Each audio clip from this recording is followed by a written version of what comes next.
Welcome to part 2 of our discussion of the background and purpose of Section 7 of the Civil Rights Act of 1964. In this presentation, we will explore in greater detail the process of building a prima facie case of adverse impact and showcase the extension of civil rights protection to the disabled and to older workers. One of the major tools used to provide evidence for a prima facie case of discrimination is the 4/5 rule. The 4/5 rule, also known as the 80% rule, is a rule of thumb guide. Here's an example. Suppose I have 240 male applicants for a job. Of those 240 applicants, 110 of the men are hired. The selection rate for male applicants is 46%. Now suppose I have 90 equally qualified female applicants for the same job. I hire 30 of those applicants. The selection rate for female applicants is 33%. If I take the selection rate for female applicants, 33%, and divide it by the selection rate for male applicants, 46%, I discover that the selection rate for female applicants is 72% that of male applicants.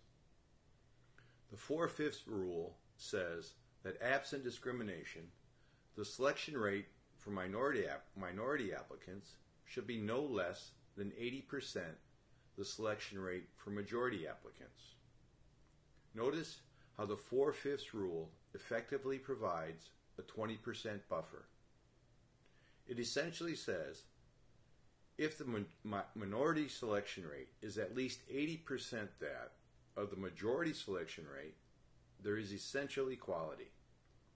If the selection rate for the minority group is less than 80% that of the majority group, there is reason to believe that adverse impact is operating.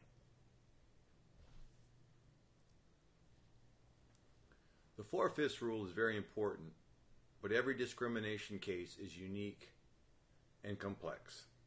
In order for a plaintiff to demonstrate discrimination, the plaintiff must be able to marshal a substantial amount of evidence in support of their position. It is important to recognize that once a plaintiff has demonstrated a prima facie case of discrimination, the burden of proof shifts to the defendant. The defendant employer now must reveal, if called upon, all of its employment records. The burden of proof has shifted to the defendant, who must now demonstrate that they have not discriminated. In many ways, at this point, it becomes a competition to build the most compelling case based on a wide array of statistical and observational evidence. Employers have a variety of means by which they can demonstrate that their selection tools were non-discriminatory. It is very important to remember that the employer always has the right to hire a qualified individual. The real debate in an equal opportunity case is whether or not the decision rules, that is, the selection test, do indeed identify the best qualified applicant. Selection tools demonstrated to yield the most qualified applicant can be used by employers even if they yield results that appear to be discriminatory. For example, consider the case of firefighters. Over the past 30 years, the number of female police officers has exploded. The number of female firefighters has not. A large part of this difference is explained by the fact that firefighters have been allowed to continue to use physical testing that has a negative impact of dramatically reducing the number of successful female applicants.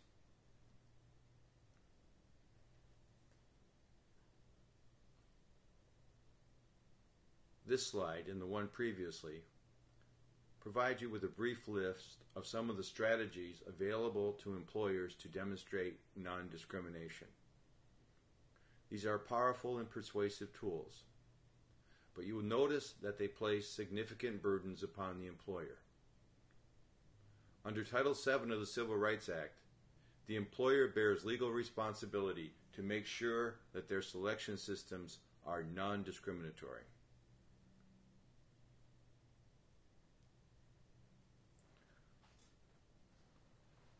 We're going to shift now to the question of disabilities.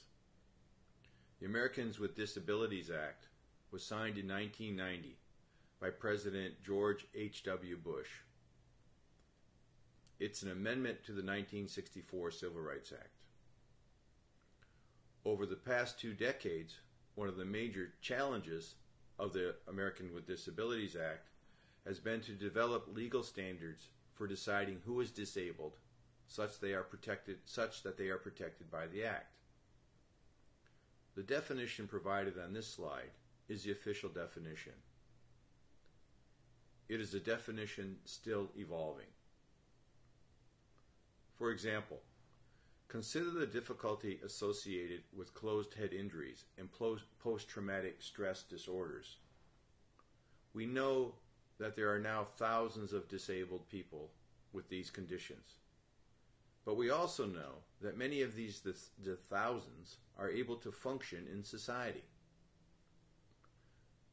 The terms of the definition above, terms like substantially limits and major life activities, indicate that there will be additional court cases struggling to turn this language into a working standard.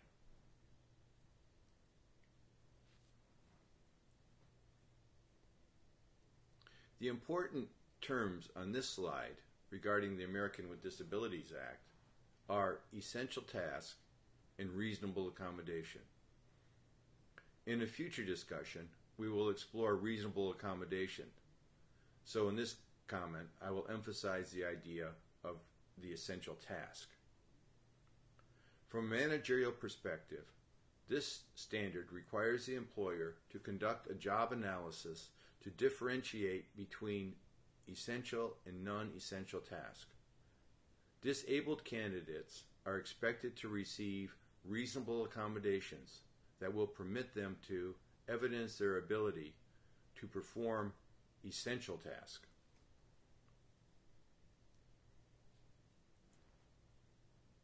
Before we leave this discussion of discrimination law, it's necessary to recognize another protected group. In 1967, the Civil Rights Act was amended to include age, that is, people over 40, as a protected group. A few brief observations about age discrimination. First, notice that the law only refers to individuals over age 40. This means that age discrimination before then is not recognized by the Act. For example, an employer could say to a 30-year-old, "I'm not going to hire you for this job even though you are qualified. I'm not going to hire you simply because you're too young." The 30-year-old would not be able to use this statement as evidence of disparate treatment. Another point is that there is no upper limit on age. It is true that the majority of people retire in their mid-60s, but you will notice increasingly frequent reports about people working well into their 80s. There are, of course, some exceptions under the Act. For example, corporations can have provisions requiring executive officers to step down at a certain age. And there still exists restrictions premised on public safety. Airline pilots, for example, for many years were required to retire at age 59. In 2007, the Fair Treatment for Experienced Pilots Act raised that age until 65, but they must retire at 65. Air traffic controllers are required to retire at age 56.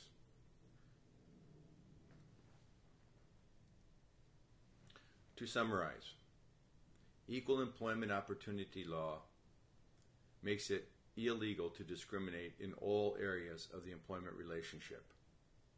Hiring and firing are clearly the most obvious opportunities for discrimination. But in the organization, sex selection decisions are made continuously. When it comes to compensation, transfers, promotion, training opportunities, etc., the organization has responsibility to make sure that their decisions are consistent with the non-discrimination standards of the Civil Rights Act. To avoid problems, the best action is preparation. In this class, we are able to provide you with a core understanding of the legal expectations and ethical standards that define Title VII. Organizations who want to implement policies and practice consistent with the law need to do some very basic things. They need to have written policies. They need to have a committed top management. They need to document their decisions, and they need to have very clear job descriptions and performance expectations. In other words, one of the most important consequences of Title VII has been the degree to which it calls upon organizations to professionalize their human resource systems. Organizations who develop and implement human resource systems consistent with contemporary standards of the profession of HR have little to be anxious about when it comes to the enforcement of equal employment opportunity law.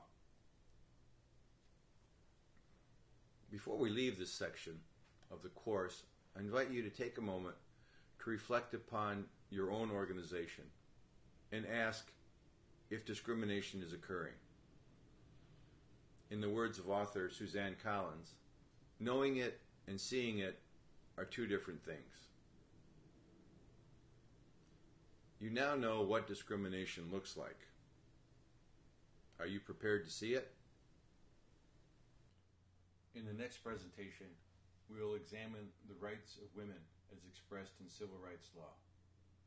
We will spend some time discussing how women came to be designated as a protected group and how that designation evolved over time into policy.